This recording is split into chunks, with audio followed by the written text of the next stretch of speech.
Okay, Mm. kids, welcome back.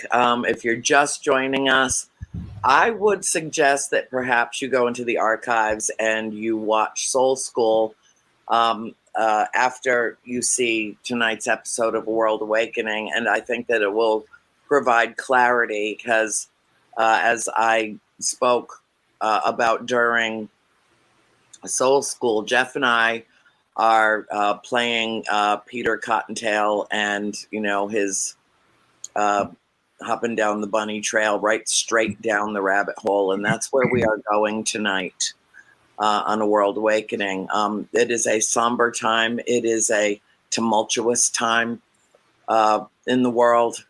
And what Jeff and I were talking about in the prior episode just a few minutes ago was how do we achieve spiritual ascension and growth and evolution when we seem to, in a cyclical way, spiral downward into the same habits and the same proclivities existed 2,000 years ago when the message of Jesus Christ, of purity and love and sustenance and hope and joy, got smothered by fear and contempt and loathing for the man who posed a threat to the hierarchy, who posed a threat to the status quo, who posed a threat to those in power, those that were the very definition of greed in a time when the world should have been moving forward and embracing the message of Jesus Christ. And instead, the messenger was silenced. But the message lives on. And that's how powerful the message is. So you can shoot the messenger all day long. With an AK-15, you can go down the street here where I am right now and go buy one without any kind of a background check or any kind of anything, and just walk in and, maybe solve your problems that way, a la Second Amendment. Or you can put yourself in church right where you are in the moment that you are practicing the presence of the divine, of Christ consciousness. You don't have to be sitting in a pew on Sunday morning to do it. You can achieve that at any given moment of your life. But what you have to be willing to do, and what our prior conversation was predominantly about, was you have to be able to reconnect with something that might be lost or misplaced in yourself. And that is your sense of empathy, of embracing your fellow human being, regardless of their opinions. You don't have to agree with them to love them. You can love them from a safe distance, but you can still love them. Where you can avoid the conflict and just embrace the person as a living, breathing expression of God consciousness in action on earth at this time. And what will it take for us to evolve beyond the gruesome torture of a man of peace, the gruesome end? We talked about this being called Good Friday, and my question to Jeff at the time was, good for who? Because it sucked to be Jesus that day. Good for her. He was sacrificed to rid the world of our sins. Really? Because, based on your own personal definition of sin, I see an awful lot of that going on around in the world. And it feels to me like we haven't really come all that far in terms of our emotional, our ability to assimilate his message emotionally and to put it into action. Because as I have always said, love only masquerades. The word love masquerades as a noun. It is actually a verb. It is an action word. It has no intrinsic meaning until you put it to use. And so that's where we left off. Yes. And I should have said class postponed instead of class dismissed. But, here we go again. We're going down the rabbit hole. There's a lot to talk about, Jeff. Yes. So come on in and rejoin this conversation. My darling Jeff Turner, for those who don't know him, I am now introducing you to one of the greatest scholars and one of the finest gentlemen that I have ever been privileged to meet. Welcome. You flatter me. No, I'm honored. I'm honored to be here. I'm very honored to be here, and I recognize the sacredness of the day for so many who are listening, and I want to honor and respect that with what I talk about. There was so much we said, so many potential rabbit holes to go down that we sort of unearthed in the last hour. But let me just jump off of what you were saying, that we have to. Here's the deal. Here, if the message of Jesus means anything, as far as I'm concerned, if it means anything, it means that one cannot divorce the concept of God from humanity, because that is who Jesus, at least in Orthodox Christian thinking, is purported to be. Fully divine and fully human. Hypostatic union, not 50% of one, not 50% of the other. Both collide and coalesce in this one person. And so the message is essentially one cannot divorce this thing from that thing. They are one thing. Now, there's a lot of different ways you could take that, but in the name of following the thread of the conversation we've already started, let me take it in this direction. The problem we get into is when we do not recognize, let's just say this, if God is separate from humanity, then God can be on one human side and not on another human side. I can be the one who's on the side of God, who's on the side of on the side of righteousness and holiness and blah, blah, blah, blah, blah. And you're the one who's on the side of wickedness, this, that, or the other. And if I believe that I have God on my side, Zizek says that, Dostoevsky said that if one does not believe in God, if one doesn't believe in God, anything becomes possible for that person. In other words, they can justify any kind of evil. But Zizek says, I think it's actually the other way around. Once you bring the concept of God to bear on any subject, you can justify any kind of evil, because now you have ultimate divine authority at your back, and you can use it to justify any kind of evil you want to commit. Jesus is supposed to be the person of Jesus, the story of Jesus, the archetype of Jesus, the myth of Jesus, whatever word you're comfortable using to describe this story and this individual, is meant to be an eternal check and governor that prohibits that sort of behavior, because you can't look at the person of Jesus without seeing humanity. You can't look at Jesus and see God and humanity separated. It's one thing. And so that's why Jesus says in Matthew 25, the parable of the sheep and the goats, he says, look, I was in prison and you visited me. I was hungry and you fed me. I was naked and you clothed me. I was a stranger and you took me in. And the people are like, when the hell did we see you in any of those conditions? I don't remember ever doing anything like that for you. And he said, anytime you did any of those things to the least of these, you did them for me.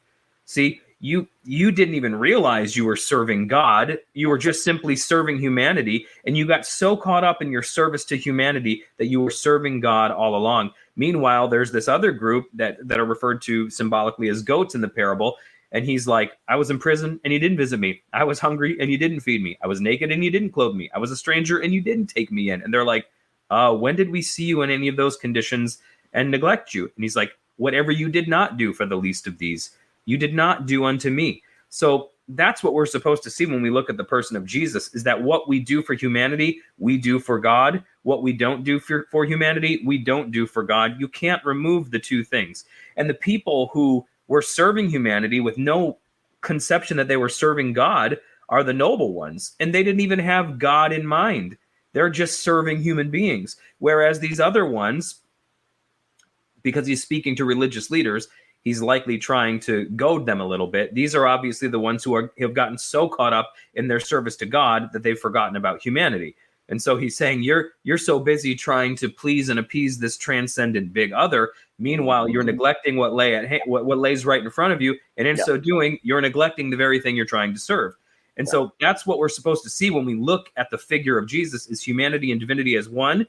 If I serve humanity, I'm serving divinity. That's the message in essence. And the moment we lose sight of that and we split the two in half and we put God up here and we get so caught up trying to serve God, to do things for God, and we think worship is closing our eyes and raising our hands and singing a hymn, there's nothing wrong with that. Absolutely nothing wrong with that. If that's how you get down, okay? But like, worship is also reaching out to the person in need.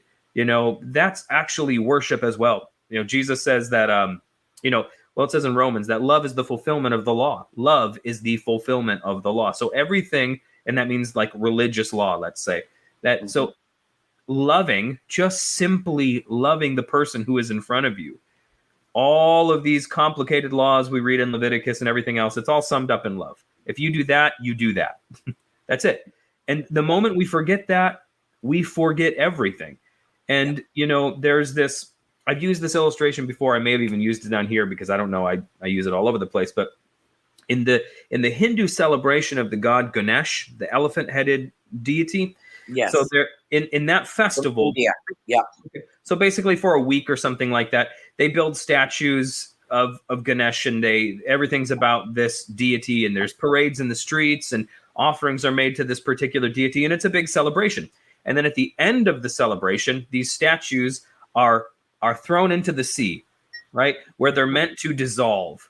And the symbolism here is that, hey, every now and then we're reminded of the divine as a thing, and we celebrate it. But then at the end, we push it into the ocean and it melts into the experience of being human. And for the rest of the year, we simply live knowing that this presence is there, but we live serving one another and knowing that that's how we're serving this presence, and that's how this presence is serving through us, right? The problem is, and this is just as an illustration, in recent years, some of the statues that people have been making have not been made of dissolvable material.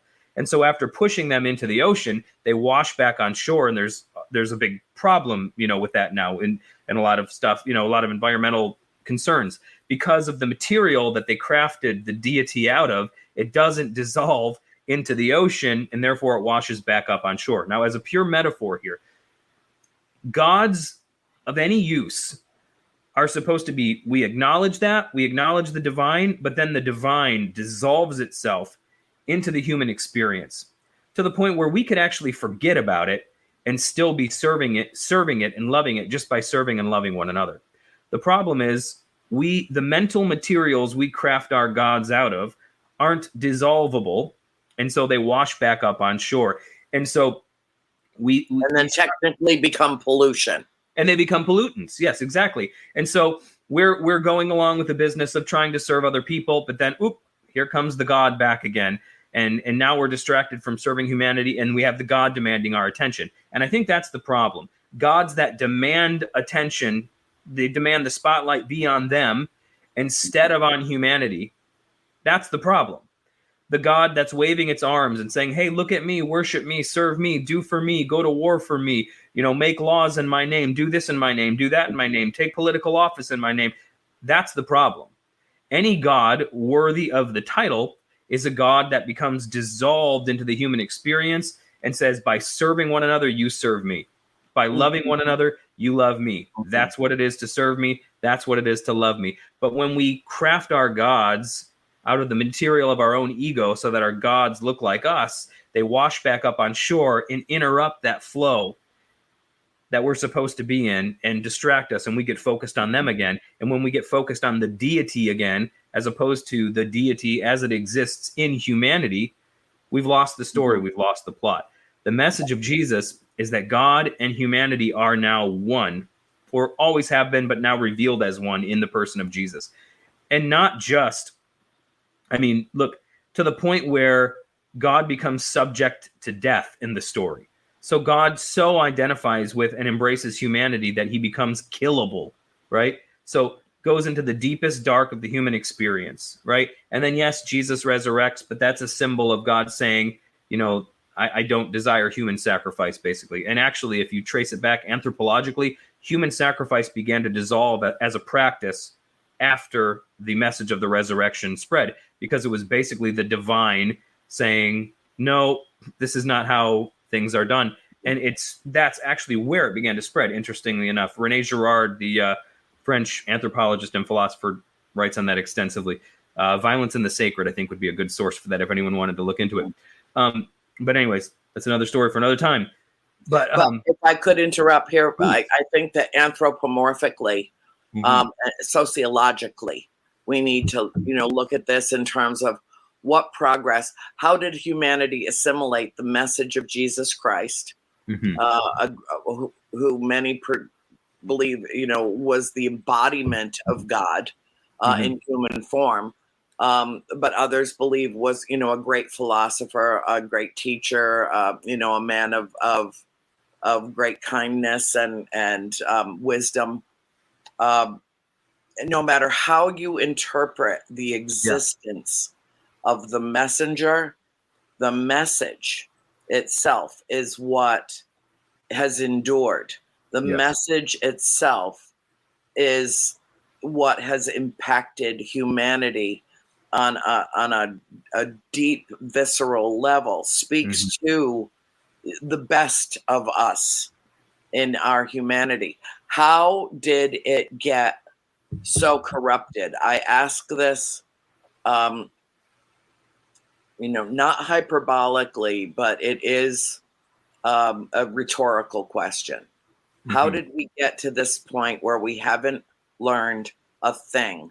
By all appearances, we, all 8 billion of us, no matter who we worship, if we worship anyone at all, we've talked about belief systems. Even atheism is a belief system. It is a belief that God does not exist. But most of humanity adheres to or aspires to a belief system that has been corrupted and taken hostage. And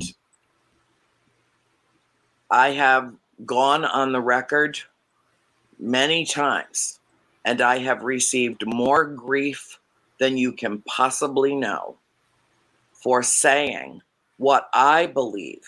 And what I believe is that all organized religion, is the scourge of humanity. That until we evolve beyond needing to belong to this group to the exclusion of all others, or that group to the exclusion of all others, the Church of Christ has 500,000 members worldwide. It is a fundamentalist, kind of holy roller church.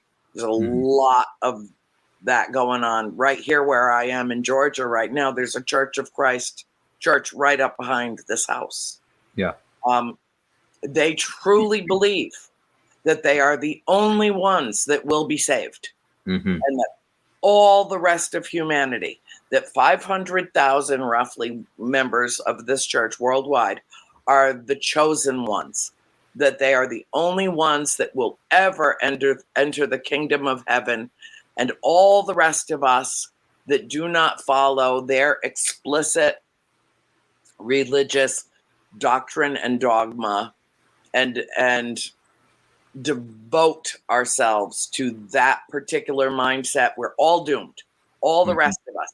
That is, in the Church of Latter-day Saints, there are very similar things. This is it. This is the word. This is the only word. If you do not follow us, you are lost. Right. And as long as that mindset persists of exclusivity, of I can exclude you because you don't believe what I believe, you don't think what I think. We're living in a country right now, Jeffrey, where a handful of people, based on their own personal religious beliefs, have literally taken rights away from 52% of the population of this country. Women are 52% of the population of the United States of America and have had bodily autonomy bestowed upon us by law for 50 years. And a handful of people who don't understand, have any concept of that wall between church and state that our founding fathers established. And the state I was born and raised into was founded by Roger Williams. 2 premises: separation of church and state, worship as you please. Every single religion on the planet has a church of some kind in the little tiny state of Rhode Island. There's 1,532 churches in a state that's the same size, a little bit smaller than the county that I live in Florida. Everyone is represented. Everybody pretty much gets along. You know, the Jewish people hang out with, you know, the devout Roman Catholic Italians, and, you know, they're all eating in the same restaurants and they're all friends. And little tiny Rhode Island found a way. It's not perfect, but little tiny Rhode Island found a way to amalgamate and mesh people. It has the largest Hmong church and population in the entire contiguous United States. People went there because they could practice their religion without fear or favor. Now, how can one little state get it right?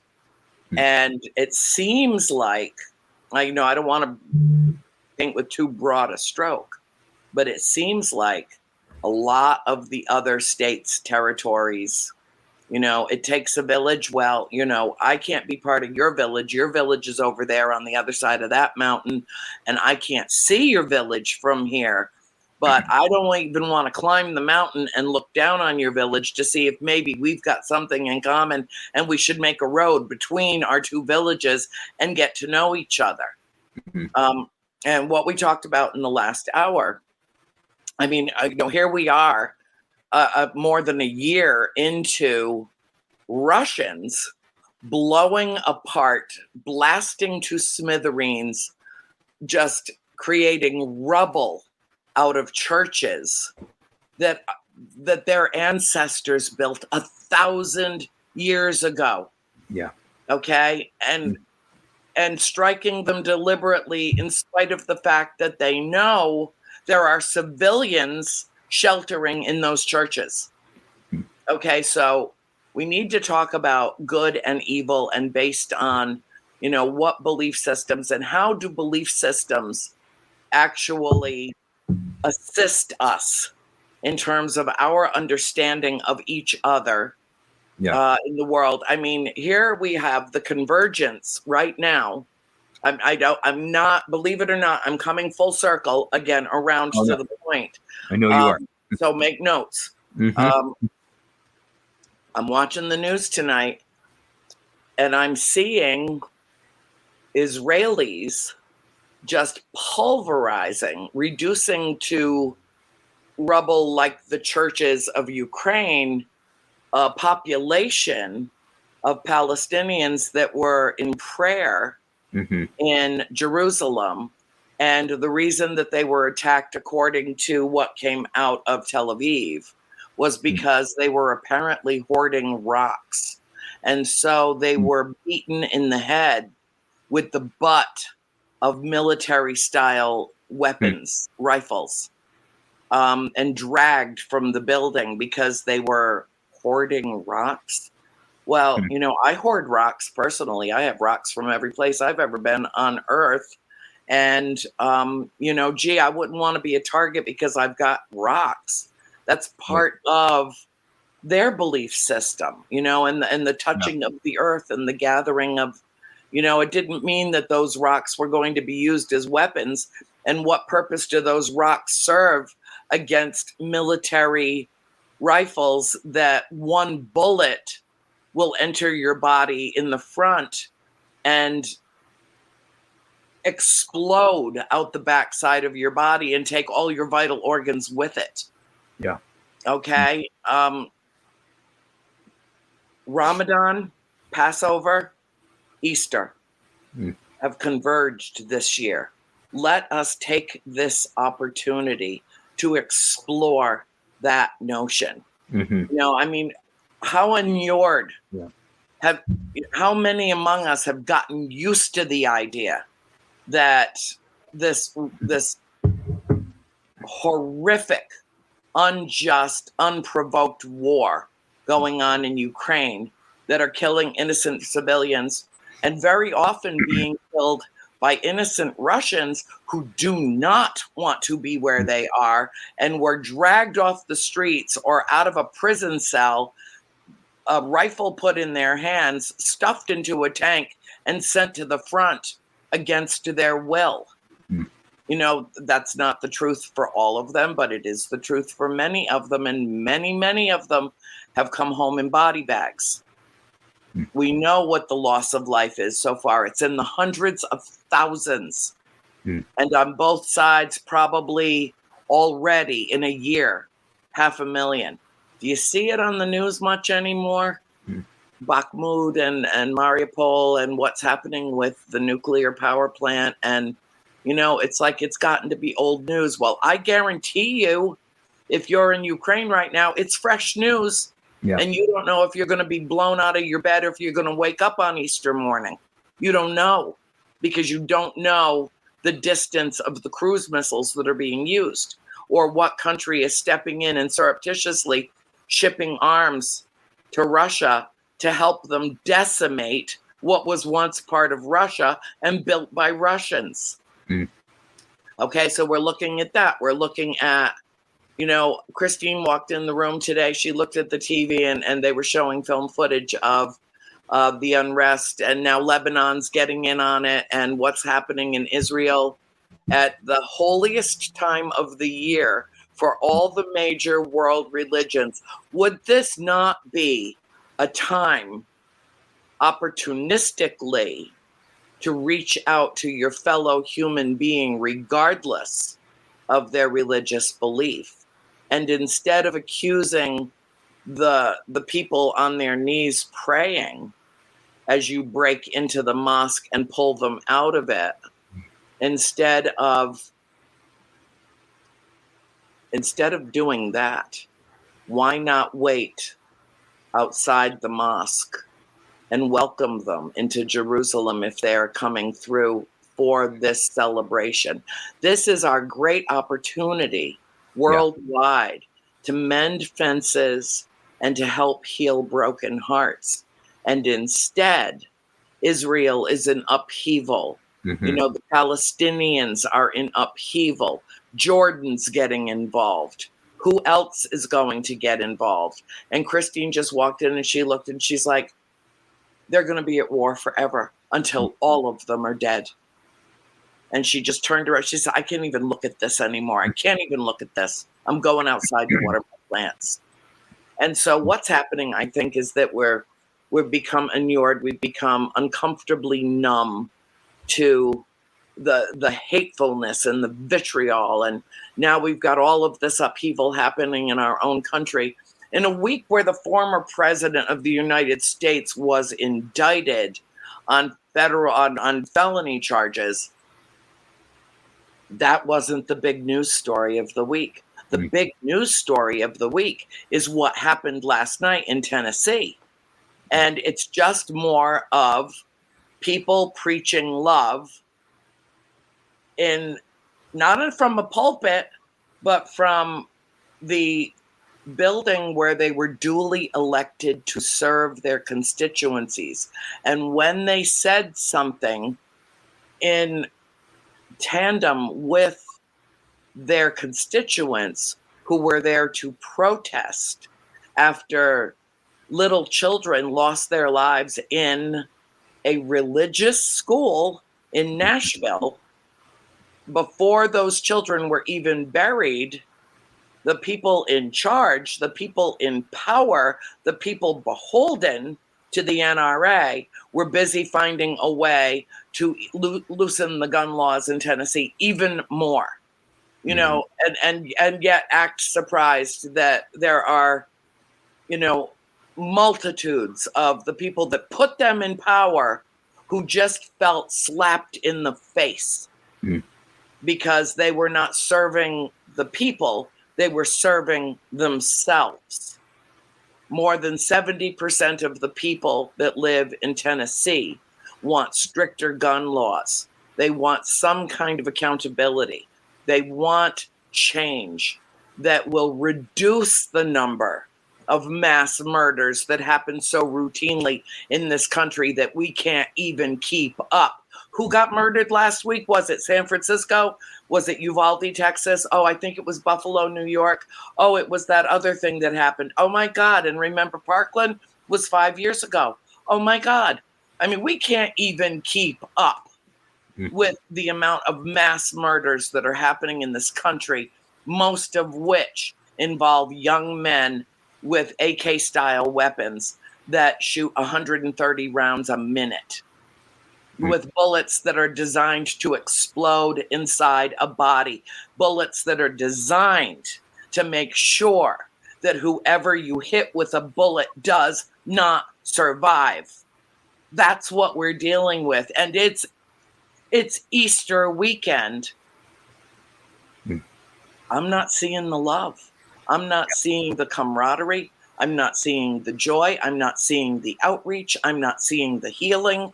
I'm not seeing what we are supposed to be commemorating and supposed to be aspiring to, because we killed the messenger, but the message endured. Love each other as though all of you are brothers and sisters, because all of you are brothers and sisters. And humanity is not a bordered wall of this tribe and that tribe. It is all one race, one human race. Treat each other accordingly.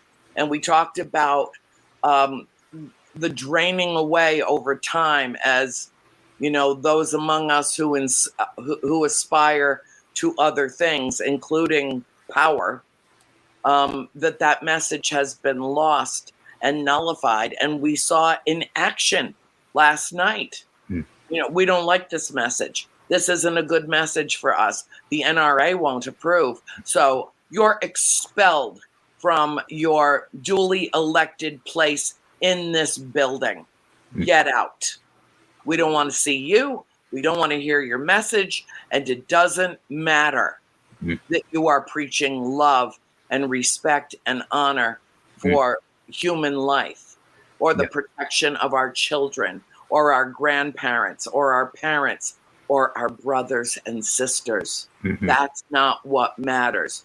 What matters to an awful lot of people who made a very bad decision last night, what matters to them is that they retain their NRA rating and that the money keeps flowing into their campaigns. And that's all they care about. But their asses will be in a church on Sunday morning praying to whom? Whom? Who is it that you supposedly follow and worship when you have obviously kicked Jesus Christ and his message to the curb for your own self-interest? My friend Aaron says, where self-interest lies, honor dies. And what I saw happen in this country yesterday that shattered any semblance of the rule of law, that shattered any semblance of humanity, is proof that that is an accurate, truthful statement. Where self-interest lies, honor dies. And what I saw happen in this country yesterday was as dishonorable a thing as I've ever seen. You know, I think that this bears, you know, not only what's going on in Israel, not what's going on in Western Europe, what's going on right in our own backyard. The border to Tennessee is an hour and 10 minutes from where I'm sitting right now. I can go into that state in the same way that I can be in this state. And, pretty much just sign my name on the bottom line and walk out if I have enough money in my account with, a weapon of war that can kill hundreds of people in a matter of minutes. Not maim, not wound, kill. Yeah.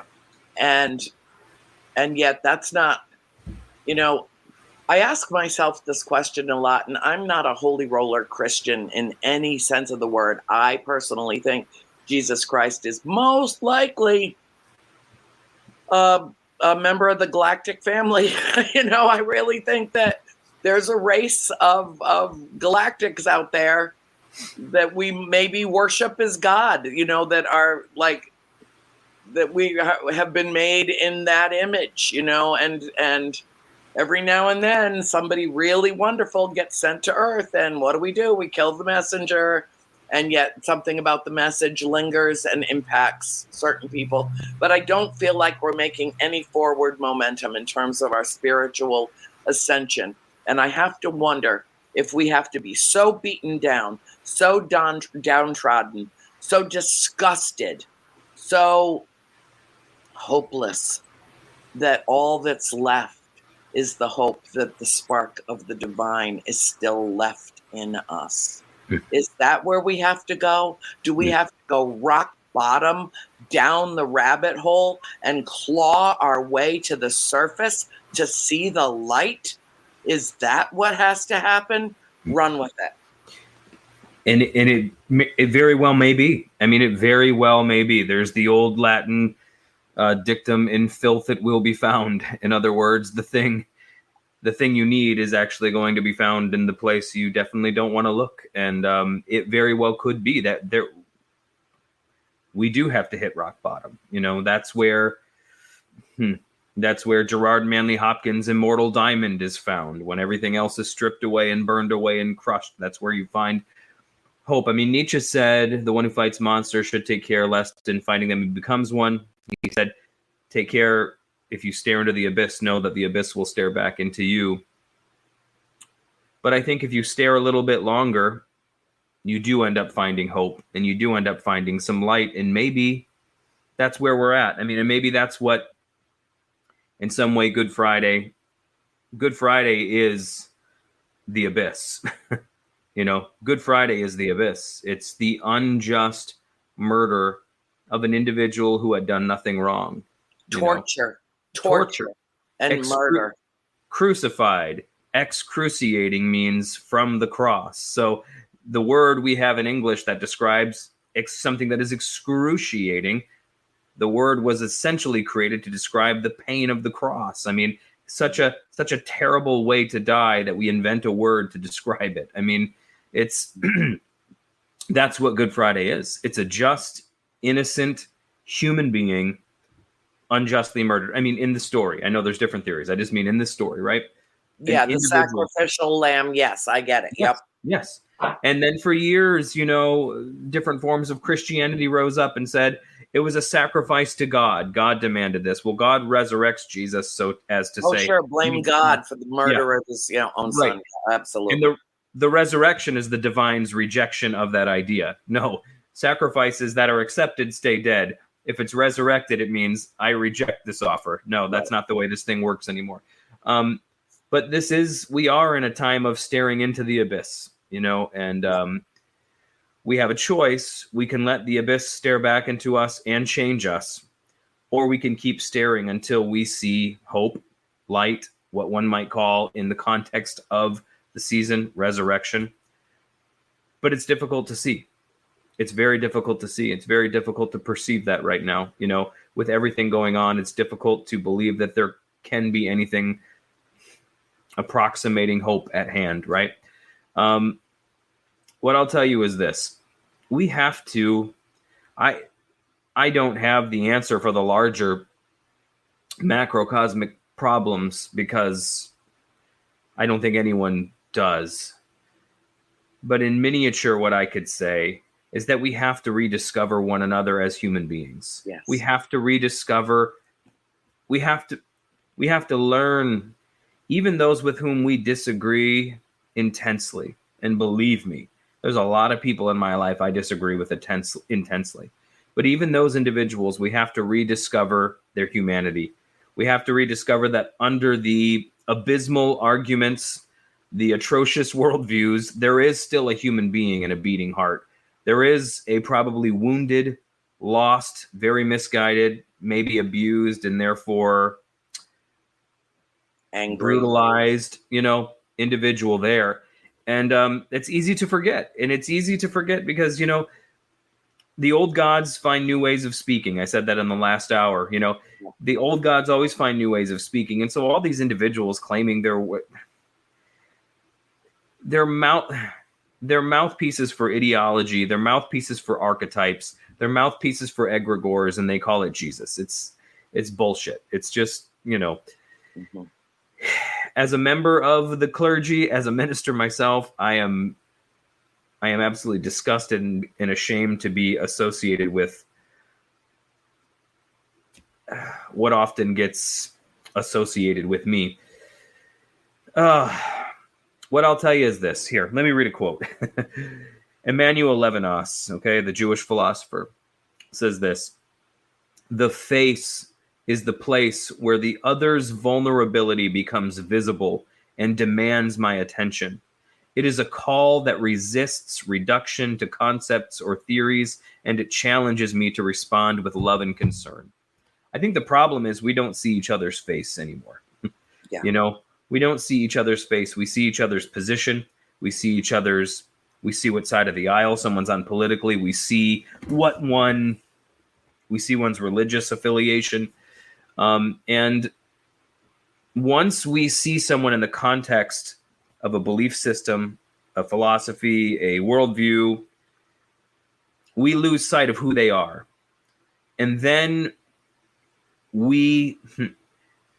because this all takes place in this structure where there is a God. It's not necessarily a God that someone is like, someone doesn't have to actually believe in God to be doing the same thing as serving a God, right?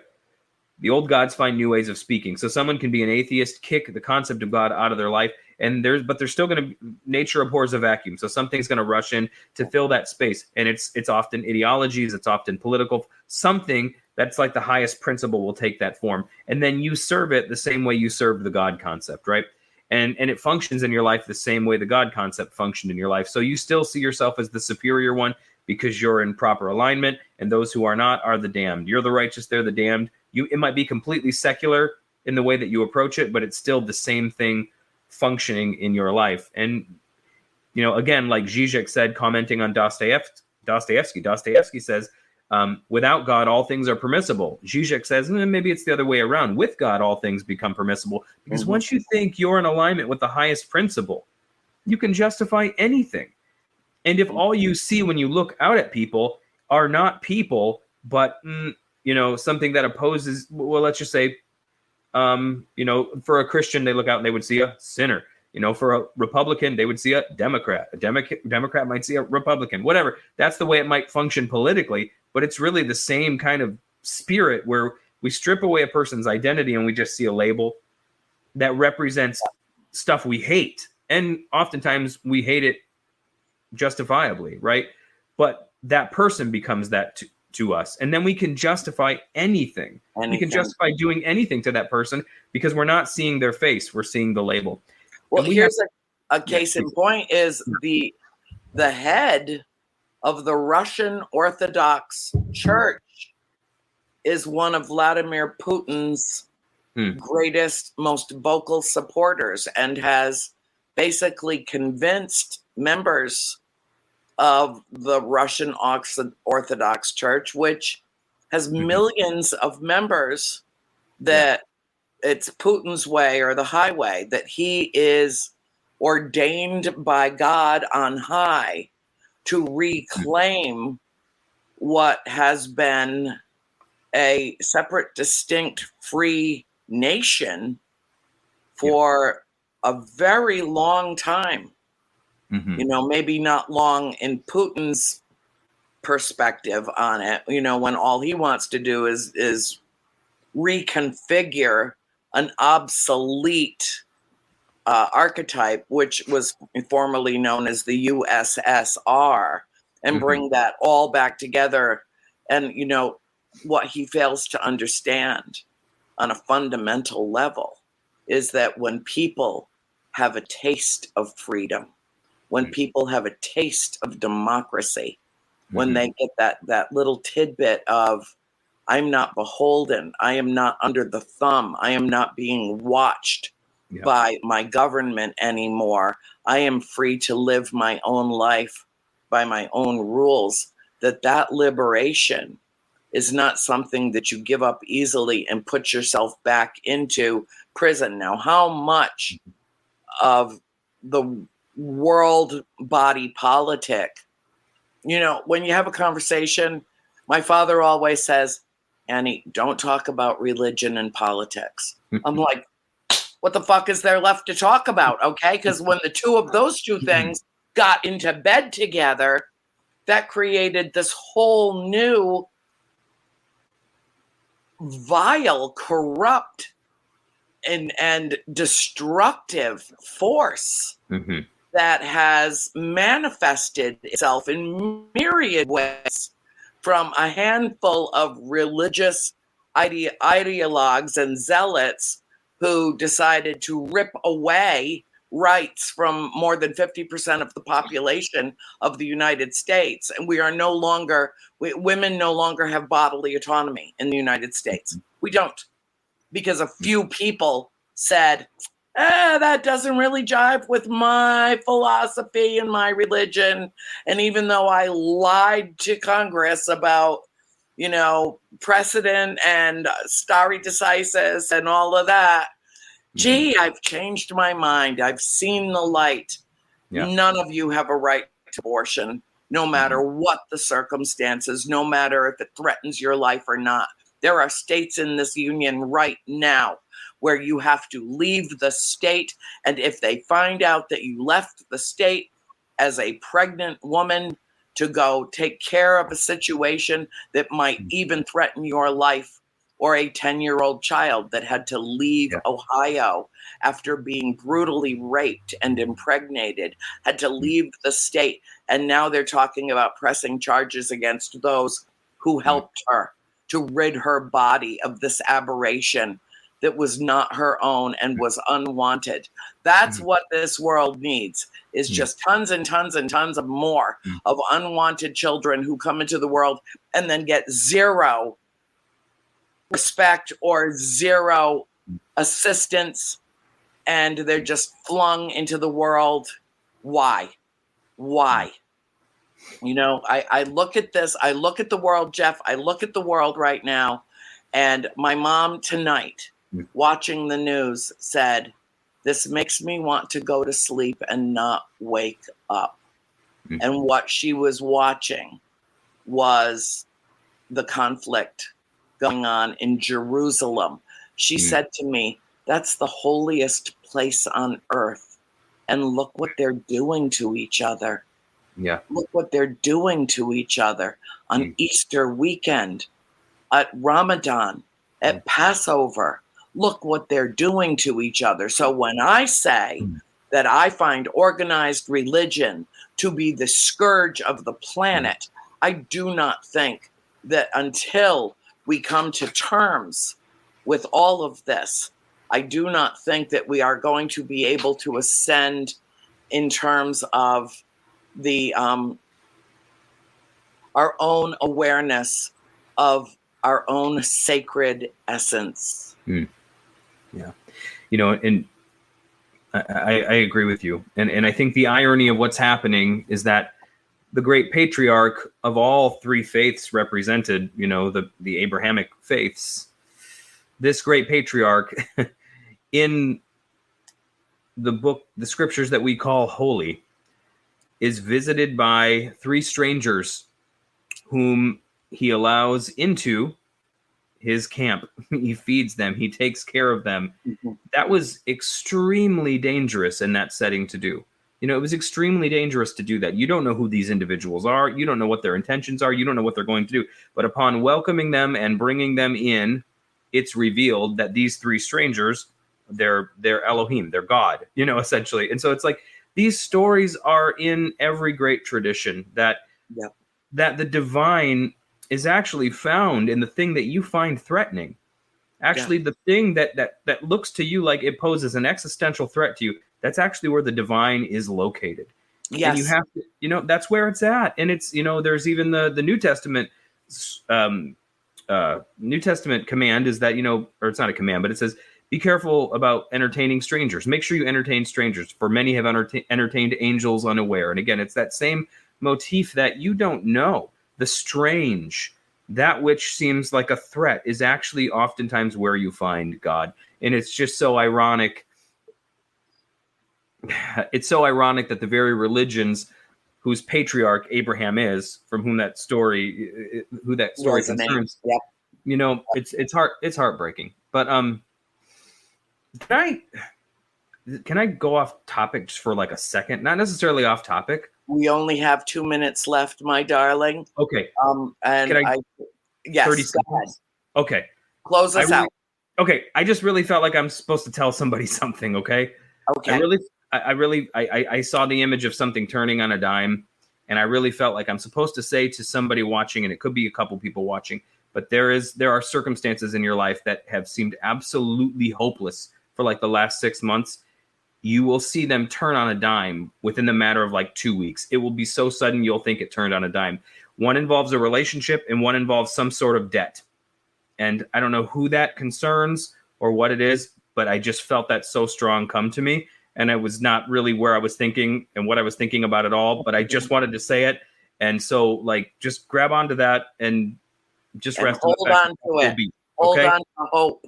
Yes. You always make me feel inspired. You restore my hope and my faith in humanity, that you even exist on this planet.